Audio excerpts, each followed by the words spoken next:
제가 우리가 주시는 하나님 말씀 누가복음 10장 17절에서부터 24절 말씀입니다. 제가 한 구절, 여러분이 한 구절 교독하시겠습니다. 70인이 기뻐하며 돌아와 이르되 주여 주의 이름이면 귀신들도 우리에게 항복하더이다. 예수께서 이르시되 사탄이 하늘로부터 번개같이 떨어지는 것을 내가 보았노라. 내가 너희에게 뱀과 전갈을 밟으며 원수의 모든 능력을 제어할 권능을 주었으니 너희를 해칠 자가 결코 없으리라. 그러나 귀신들이 너희에게 항복하는 것으로 기뻐하지 말고 너희 이름이 하늘에 기록된 것으로 기뻐하라 하시니라. 그때 예수께서 성령으로 기뻐하시며 이르시되 천지의 주제이신 아버지여 이것을 지혜롭고 슬기 있는 자들에게는 숨기시고 어린 아이들에게는 나타내심을 감사하나이다. 옳소이다. 이렇게 된 것이 아버지의 뜻이니이다. 내 아버지께서 모든 것을 내게 주셨으니 아버지 외에는 아들이 누구인지 아는 자가 없고 아들과 또 아들이 소원대로 계시를 받는 자 외에는 아버지가 누구인지 아는 자가 없나이다 하시고 제자들을 돌아보시며 조용히 이르시되 너희가 보는 것을 보는 눈은 복이 있도다. 내가 너희에게 말하노니 많은 선지자와 임금이 너희가 보는 바를 보고자 하였으되 보지 못하였으며 너희가 듣는 바를 듣고자 하였으되 듣지 못하였느니라. 아멘. 예수 믿는 사람들은 뭔 재미로 사냐고. 예수 믿는 사람들은 뭔 재미로 사냐고.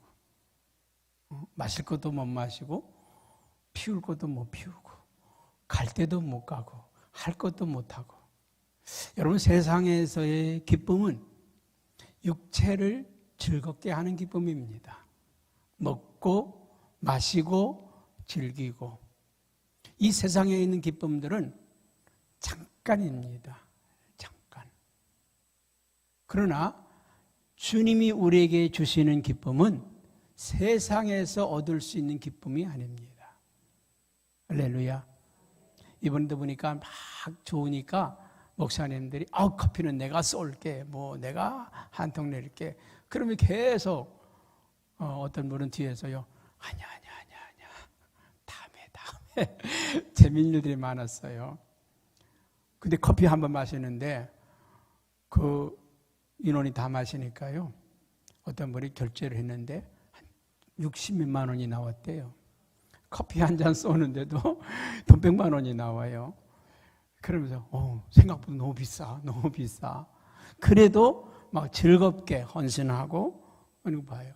세상에서는요, 기쁜 일이 있으면 아들이, 이번에도 보니까 어떤 우리 박영민 목사님이 딸을 출산해서 감사해서 이제 커피를 쏘셨어요.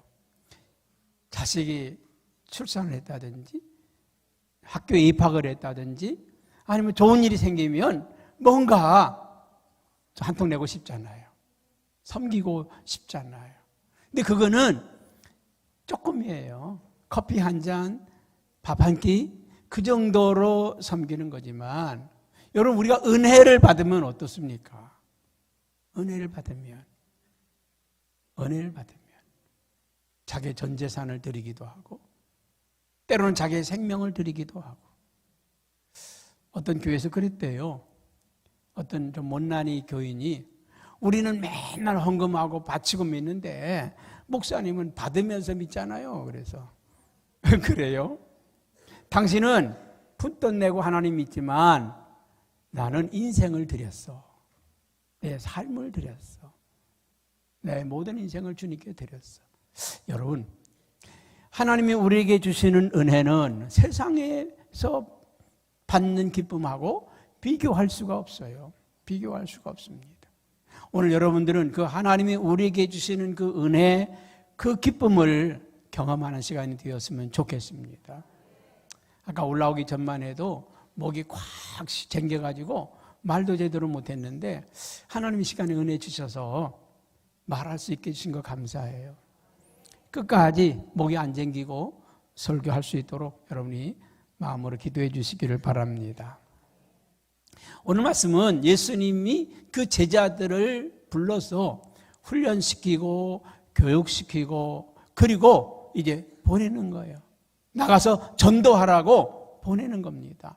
어떤 성도님은 그런 얘기합니다. 목사님, 전도만 하라고 안 하면 나 열심히 교회 다닌다고. 전도만 하라고 안 하면 나 열심히 교회 다닐 거라고. 아, 그래요? 전도 안 해도 괜찮아요. 열심히 오세요. 여러분, 전도의 기쁨을 모르고는 은혜의 세계에 들어갈 수가 없어요. 전도의 기쁨을 알고 나서야 믿음 생활이라는 게, 신앙 생활이라고 하는 게 이거로구나, 이런 기쁨이 있구나 깨닫게 되는 거예요. 예수님께서 그 제자들을 보내실 때 이렇게 둘씩 짝을 지어서 전도를 보냈습니다. 아마 그들이 어떤 제자는 가기 싫어가지고 한참 망설였을 수도 있고, 가서도 뭐 그냥 거칠의식으로 했을 수도 있을 것입니다. 그런데 그들이 돌아와서 보고는 너무나 달랐습니다. 17절에 보니까 이렇게 말하죠. 70인이 기뻐하며 돌아와. 여러분, 돌아올 때 어떻게 했다고요? 막 기뻐서 돌아왔다는 거예요. 돌아와 이르되 주여, 주의 이름이면 귀신들도 우리에게 항복하더이다. 할렐루야.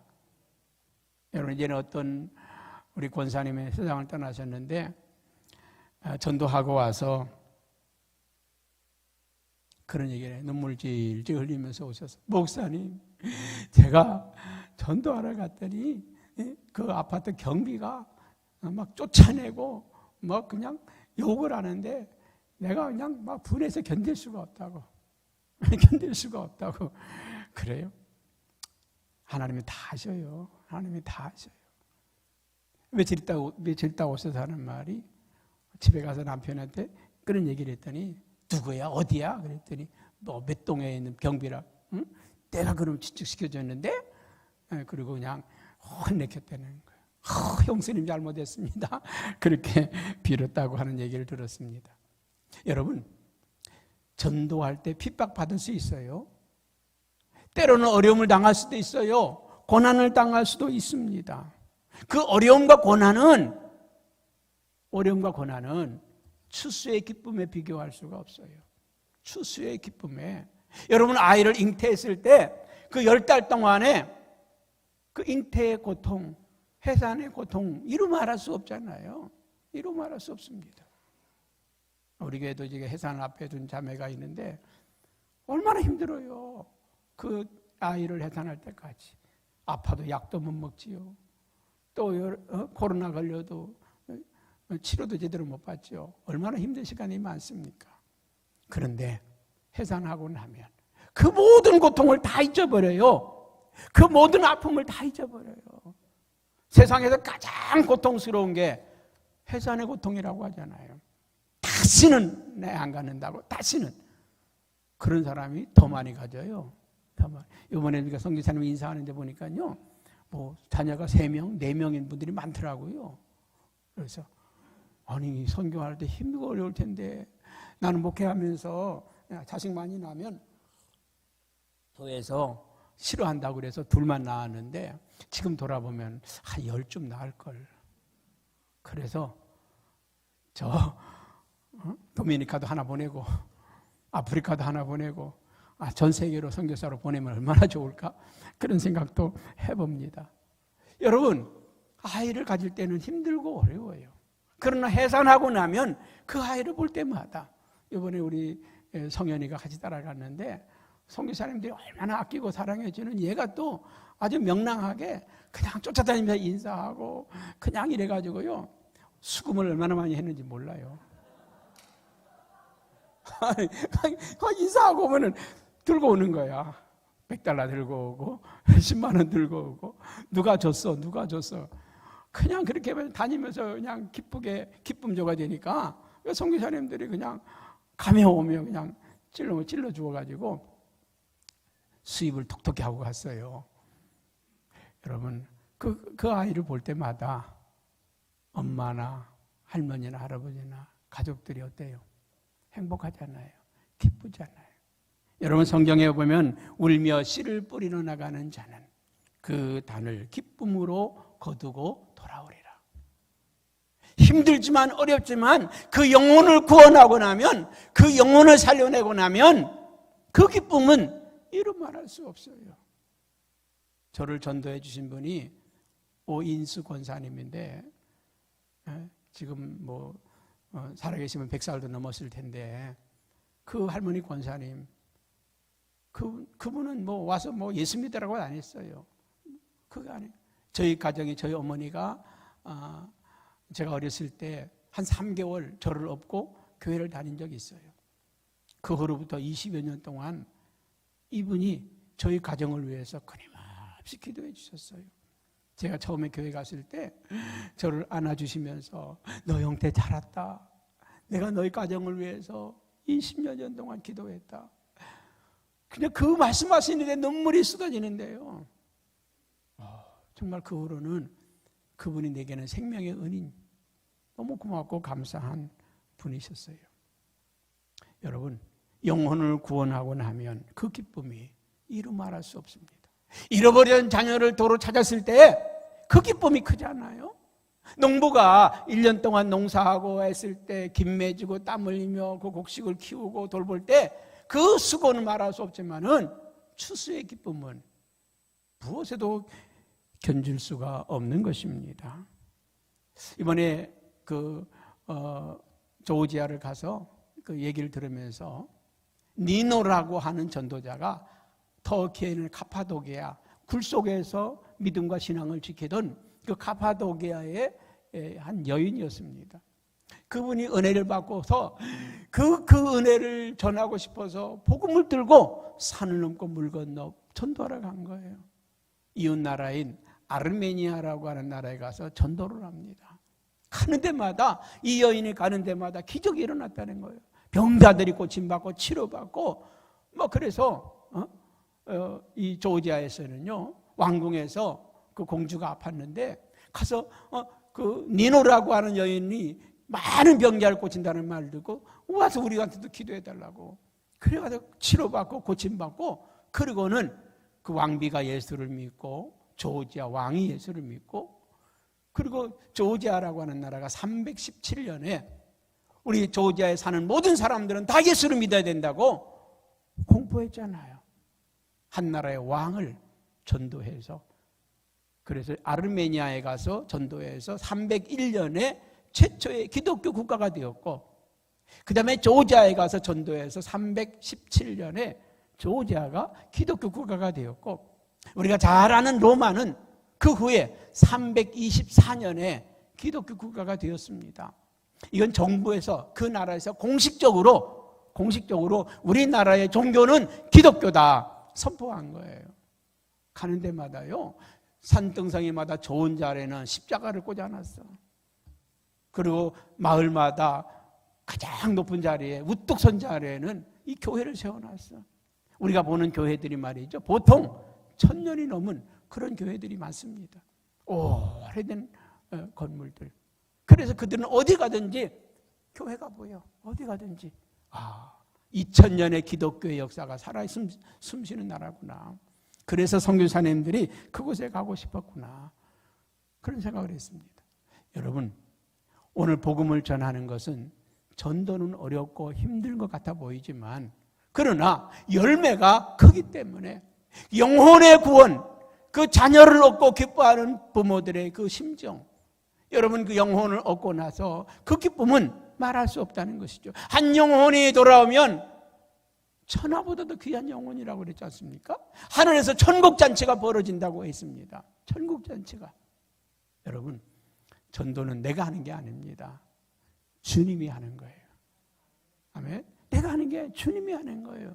다만 내 입술을 빌리는 거예요. 내 입술로 전하기만 하면 믿게 하시는 분이 주님이시고 그 영혼을 살리는 분이 주님이십니다.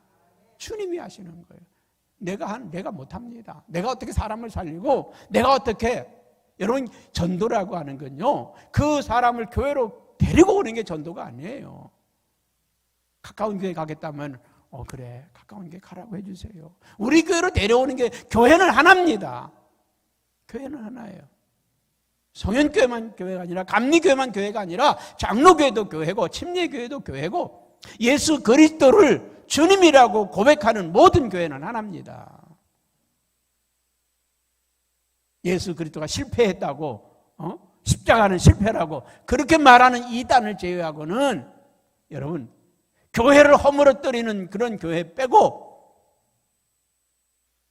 천지만물을 지으신 분이 하나님이라고 하는 고백을 하지 않는 교회 빼고 하나님에 대해서, 예수님에 대해서, 성령님에 대해서, 교회에 대해서, 구원론에 대해서 이런 것에 대해서 우리 교회와 성경과 다른 노선을 걷지 않는 하나로 성경대로 믿는 모든 교회는, 성경대로 신앙생활하는 모든 교회는 하나입니다.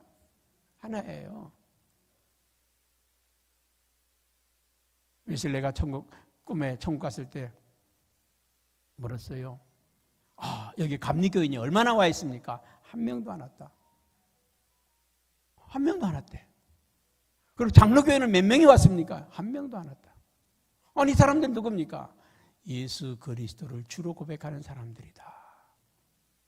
여러분, 우리는 교단의 장벽도 뛰어넘어야 되고요. 내 교회, 네 교회 장벽도 뛰어넘어야 돼요. 우리는 그리스도 안에서 예수 그리스도를 구주로 고백하는 모든 교회가 하나입니다. 우리는 전도하는 게 교회 숫자를 채우는 게 아니에요. 나는 우리 교회가 1000명, 10,000명 되기를 그렇게 기도하지 않습니다. 나는 여기 오는 모든 사람들이 예수 믿고 행복했으면 좋겠어요. 예수 믿고 새 삶을 살았으면 좋겠어요. 예수 믿고 천국 백성이 되었으면 좋겠습니다. 아멘. 우리의 소망은 그거지. 우리 교회가 1,000명, 우리 숫자가 적은다고 일 못합니까? 우리 교회 더 10배, 20배 되는 교회들도 못하는 일을 우리가 하잖아요. 그렇습니다. 숫자 많다고 하는 게 아니에요. 정말 믿음으로 고백하고 믿음으로 사는 사람들이 헌신하고 충성해서 되는 것입니다. 여러분, 우리는 복음을 전해서 그 영혼이 구원받고 그 영혼이 돌아오는, 여러분 터키 선교사님이 가끔 오셔서 보고할 때가 있잖아요. 복음을 전하기 어려운 나라에서 어떻게 전한다고요? 꿈에 교회를 보여주고 이 교회로 가라고. 그래서 자기가 꿈에 본 교회가 여기였다고. 그렇게 해서 예수 믿은 사람들이 많다고 그러잖아요. 하나님의 구원의 방법은 다양합니다. 다양해요. 근데 우리가 전화 한 번 하면 사는데, 가서 말 한 번 하면 사는데, 전도지 한 번만 전해줘도 사는데, 할렐루야. 옛날에 우리 교회 세상을 떠나신 홍성우 권사님이 지나다가 우리 교회 전도하시는 분이 전도지를 들고 있길래, 뭐예요? 전도지인데요. 나도 한 장 얻을 수 있어요? 줬대요. 그거 보고서는 저희 교회를 찾아오셨다는 거 아닙니까? 전해준 것도 아니고 그거 하나 좀 볼 수 있냐고 보고서 우리 교회를 찾아오셨어. 여러분, 하나님의 방법은 다양합니다. 오늘도 구원받기를 원하는 영혼이 있는데, 오늘도 주님을 기다리는 영혼이 있는데 타치하기만 하면, 그 주님이 그런 말씀하시잖아요. 이 성 안에 내 백성이 많다. 요나가 가서 전도 열심히 해서 니네를 구원했나요? 하기 싫은 거, 개미 소리 같은 목소리로 너네 성 사람들이 회개하시오. 40일 후에 망합니다. 그 지나가는 개미 소리 같은 목소리 듣고서도 니네 성의 모든 사람들이 베옷을 입고 회개하고 돌이킨 거 아닙니까? 하나님은 다만 우리를 전도의 도구로 쓰시고 싶은 거예요. 하나님 영혼에 구원하는 것을 천사들을 통해서 쓰는 것도 아니고 예수 그리스도를 구주로 고백하는 성도들, 마음으로 믿어 의에 이르고 입으로 시인하여 구원에 이르느니라. 우리가 복음을 전할 때 구원받는 역사가 일어납니다. 그냥 한 번만이라도 타치하면,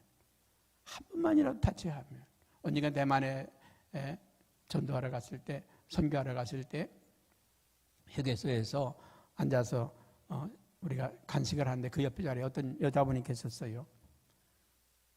예수 아이니?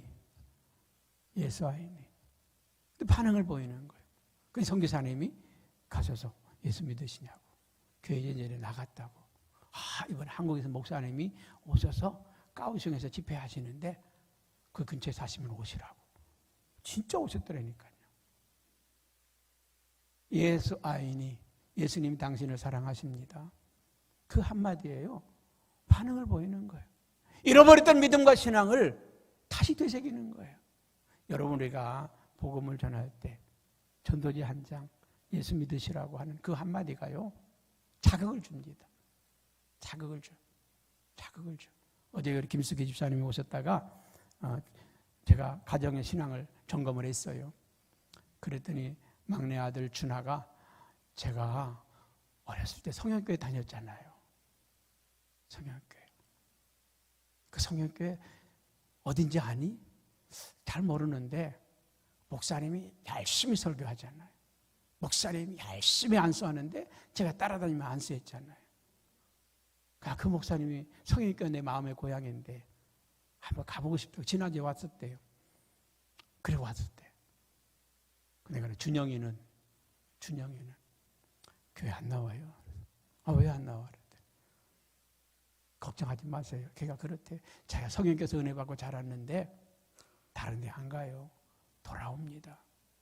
언젠간 가겠습니다. 그러더래. 여러분, 우리가 복음을 전할 때 그런 사람들이 있어요. 언젠간 나는 주님께로 돌아가야 하겠다. 언젠간 주님 품에 안겨야 되겠다. 언젠간 성령교회로 돌아와야 되겠다고 하는 마음을 갖고 기다리는 영혼들이 있어요. 우리는 그들에게 전화 한번 해주는 거예요. 우리는 그들에게 전도지 한 장 나눠주고 따뜻한 차 한 잔 주면서 복음을 전하는 거예요. 우리는요, 살려놓은 사람들 데려오는 거지 우리가 못 살려요. 다만 하나님은 우리의 손길을 빌리고 싶은 거예요. 이 전도의 기쁨이 여러분에게 있기를 주님의 이름으로 축복합니다. 근데 왜 전도가 어려우냐? 악한 원수마귀 사단이 그들의 영혼을 사로잡고 있기 때문에 그래요. 오늘 하나님을 믿지 않는 사람들의 그 영혼을 똘똘 붙잡고 있다는 거죠. 믿지 않는 자들의 그 영혼을 미혹시키고 그들을 묶고 있다는 것입니다. 오늘 17절에 보게 되면 그런 말 하잖아요. 70인이 기뻐하며 돌아와 이르되 주여 주여 주의 이름이면 귀신들도 우리에게 항복하더이다. 우리가 복음을 전할 때요, 귀신들이 떠나간다는 거예요. 그 사람을 붙잡았던 그 악한 영들이 떠나간다는 거예요. 예수님이 이 땅에 오신 이유가 뭡니까? 악의 세력을 멸하러 오셨다고 그랬잖아요. 이 세상을 지배하고 있는 악한 세력들, 이 세상의 영혼, 사람들의 영혼을 사로잡고 있는 귀신의 영들을 깨뜨리고 부서뜨리기 위해서 오셨다고 하셨지 않습니까? 우리가 하는 일이 뭐예요? 어둠의 영들을 깨뜨리는 거예요. 악한 원수마귀를 깨뜨려 주는 거예요. 그 영혼을 사로잡고 있는, 붙잡고 있는 어둠의 영들, 악한 영들을 깨뜨려 주는 거예요. 무엇으로? 예수의 이름으로. 예수의 이름으로 깨뜨려 주는 거예요. 할렐루야. 믿는 자에게는 오늘 19절에 보니까 이렇게 말씀했잖아요. 뭘 줬다고? 내가 너희에게 뱀과 전갈을 밟는 권세를 주시고 모든 원수의 능력을 제어할 권능을 주었다. 너를 해칠 자가 결코 없으리라. 여러분, 오늘 예수의 이름을 가지고 가는 성도들에게는 뱀과 전갈을 밟는 권세를 주셨어요. 악한 것들, 더러운 것들, 흉한 것들, 이 귀신의 세력들을 여러분이 가기만 해도 도망가, 떠나가요. 제가 고등학교 때인가 저희 집에서 구슬 하는데, 우리 안 믿으니까 집이 구슬 하는데 제가 바깥에 있다가 쑥 들어갔어. 굿하는데 쑥 들어갔어요. 그들이 무당에 굿하다 말고 다 멈추더라고요. 안 된대. 제가 있으면 안 된대. 제가 있으면 굿이 안 된다는 거예요. 여러분, 우리가 믿음으로 사는 사람들은요, 굿을 하다가도 멈춰요. 못해요. 예전에 우리 단기 선교 태백산에 간 적이 있잖아요. 태백산에 천재단에 올라가서 밤 12시에 올라가서 우리가 기도하러 올라간 적이 있었잖아요. 그때 17명인가 갔었는데 한쪽에서 우리 예배 드리고 그냥 각자 흩어져서 기도하라고 그랬는데 그 밤중에 그 태백산 꼭대기에서 기도하는데 우리 청년들이 용감하게 말이죠. 천재단을 둘러싸가지고 기도하는 거예요. 그러더니 그 안에서 무당들이 막 이러다가요. 소리를 지르면서 나오는 거예요. 왜 우리가 500만 원, 1000만 원 들여서 신내림 밖에서 왔는데 회방하냐고. 알지도 못하는 소리로 기도하냐고, 왜 우리의 신내림을 방해하냐고 막 그러더니 나가더라고. 하마터면 거기서 전쟁이 일어날 뻔했어요. 그 천재단을 둘러서서 막 방언기도 했더니요, 거기에 신내림을 받으러 왔던 이 무당들이 그냥 멈추고 가더라고요. 저쪽 구석에서 지켜보다가 야, 우리가 가자, 이제 태백산 하산하니까 그때서 다시 들어가더라고. 그 경험한 분 여기 있잖아요. 여러분, 오늘 예수의 이름으로 뱀과 전갈을 밟는 권세를 주시고 모든 원수의 능력을 제어할 수 있는 권능을 우리에게 주셨다. 그래서 오늘 주님께서는요, 이 권능이 임하기까지 예루살렘을 떠나지 말라. 우리가 복음을 전하는 건요, 그냥 막 갔다고 되는 게 아니에요. 기도하고 가야 돼요. 기도하고 가면 하나님 역사가 일어나요. 우리가 전도하면서 어렵고 잘 안 되는 이유가 뭐냐? 기도하지 않고 가서 그래요. 기도하지 않고 가서. 사도행전 1장 8절에 오직 성령이 너에게 임하시면 너희가 권능을 받고 예루살렘과 유대와 사마리아 땅끝까지 이르러 내 증인이 되리라. 여러분, 기도의 능력이 여기 있어요. 기도하면 악한 세력이 묶여진다. 악한 세력이 떠나간다. 흉악의 결박이 풀리는 거 아닙니까? 이 기도의 능력을 믿지 못하는 사람은 전도하기 어렵습니다. 여러분, 기도해서 할렐루야 역사가 일어나기 바랍니다. 이번에도 우리가 여성교사 대회를 하면서 오랫동안 기도했잖아요. 기도한 대로 다 됐습니다. 기도한 대로 다 됐어요. 어떤 분이 저한테 와서 그래요. 목사님, 어떻게 이렇게 치밀하게 짰어요? 어떻게 이렇게 나는 치밀하게 짠 적이 없어요. 강사가 너무 많아서 나는 설교할 자리도 없더라고. 강사가 다른 분을 세워야 되는 데리고 왔으니까.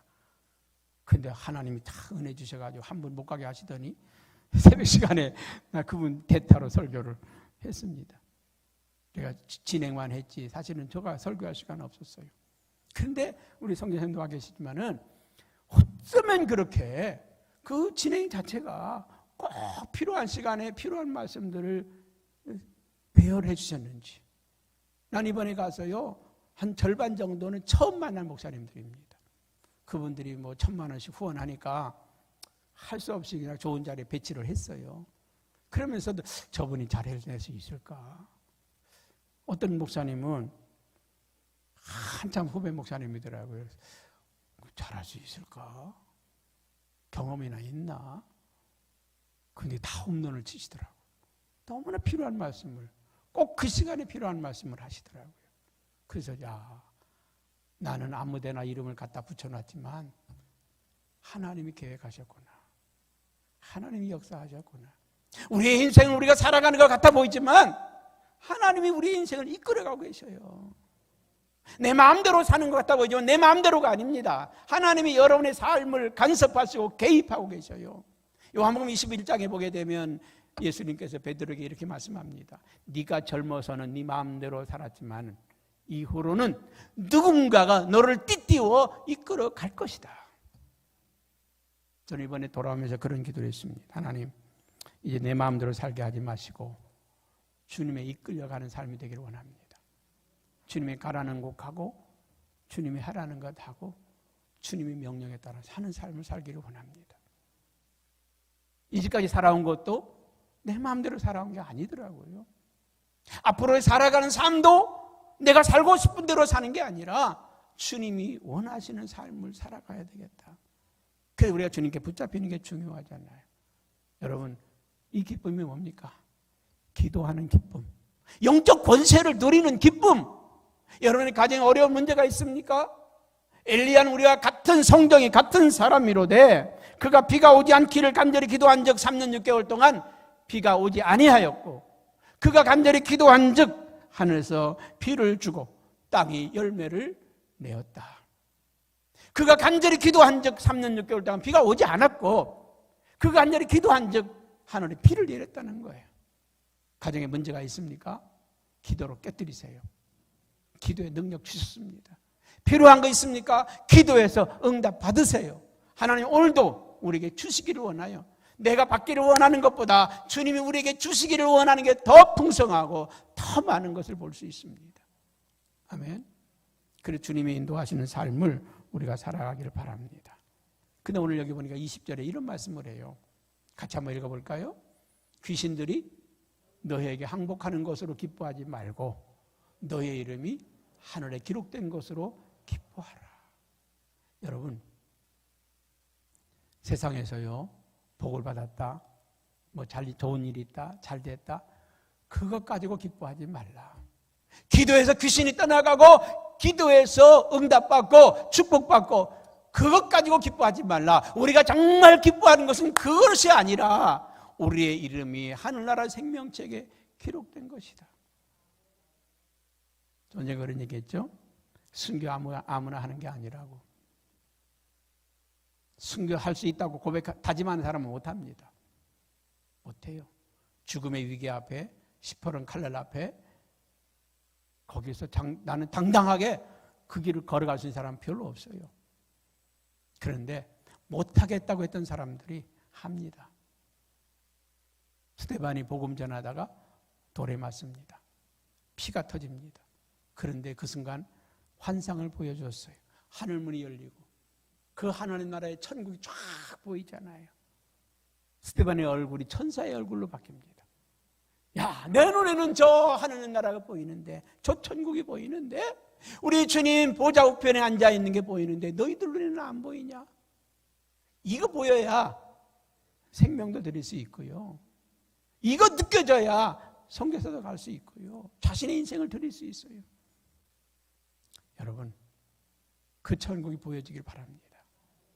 그 천국에 우리의 이름이 기록되었다고 하는 사실을 기억하시길 바랍니다. 빌립보서 4장 3절에는 이렇게 이야기합니다. 참으로 나와 멍에를 같이 한 내게 구하노니 복음에 나와 함께 힘쓰던 저 여인들을 돕고 또한 글레멘드와 그 외에 나의 동역자들을 도우라. 그들의 이름이 하늘나라 생명책에 기록되어 있느니라.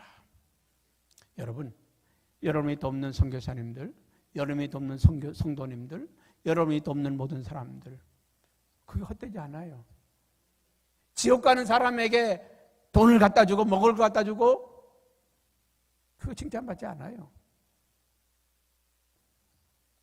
하늘나라 생명책에 기록된 사람들, 그들에게 그들을 섬기고 도운 것, 그것이 할렐루야 하늘에 기록되는 거예요. 이번에 선교사 대회를 하면서 여러 선교사님들 만났는데 그중에 어떤 분들은 와서 그래요. 목사님 고맙습니다. 왜? 언제 저 이게 도와주셨잖아요. 나 기억도 없는데 언제 오셔서 해주시잖아요. 아프리카 선교사 대회 때 나 그때 목사님께 은혜 많이 받았어요. 그래요? 나 선교사님 기억 잘 안 나는데 나는 잊어버렸는데 그분들은 기억하고 있더라고. 그분들은 알고 있더라고. 여러분, 여러분들이 헌신하고 사랑을 베풀고 이게 말이죠. 천국 갔을 때 장로님 그때 저를 도와주셔서 너무 감사해요. 그때 저에게 복음을 주셔서 너무 감사해요. 이런 역사들이 넘치기를 바랍니다. 오늘 사도 바울은 그런 고백을 하는 거예요.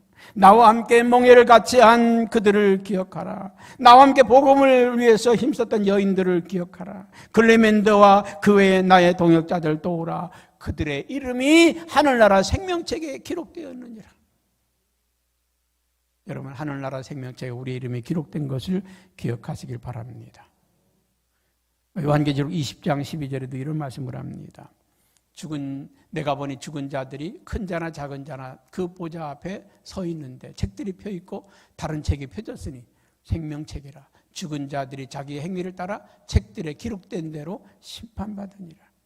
여러분, 죽은 후에는요 우리의 모든 행적이 기록된 행위록이 있고 생명책이 있습니다. 여러분들의 이름이 하늘나라 생명책에, 소자에게 냉수 한 그릇 대접한 것도 결코 그 상을 잃지 않는다. 의인의 이름으로 의인을 영접한 자에게는 의인의 상을, 선지자의 이름으로 선지자를 영접한 자는 선지자의 상을 받으리라. 저는 이번에 선교대회 하면서 여러분들이 기도해 주시고 후원해 주니 모든 것 다 생명책에 기록되어 있습니다. 하늘나라 가면 그 수고를, 축복을 받을 겁니다. 작은 냉수 한 그릇 같은 헌신도 하나님은 기억하신다고 하는 것을 기억하시기를 바랍니다. 오늘 저와 여러분 하늘나라의 생명책에 기록된 이 기쁨, 이것보다 더 큰 기쁨이 없어요. 이 세상 걸 다 버려도 천국의 비유 가운데 그런 밭의 보화의 비유가 나오지 않습니까? 어떤 사람이 밭을 갈다가 덜커덩 하고 그 안에 보물단지가 들어있는 걸 봤어요. 그리고는 집에 가서 자기의 땅과 집과 모든 걸 다 팔아서 그 땅을 샀다 그랬어요. 왜요? 그 땅에 숨겨져 있는 보화 때문에. 천국의 보화를 발견한 사람은 이 땅의 모든 걸 다 주고도 그걸 사고 싶은 거예요. 저와 여러분이 하늘나라 생명체에 기록된 이 기쁨 발견하시기 바라고 이 기쁨을 가지고 살아가시기를 축복합니다. 기도하겠습니다.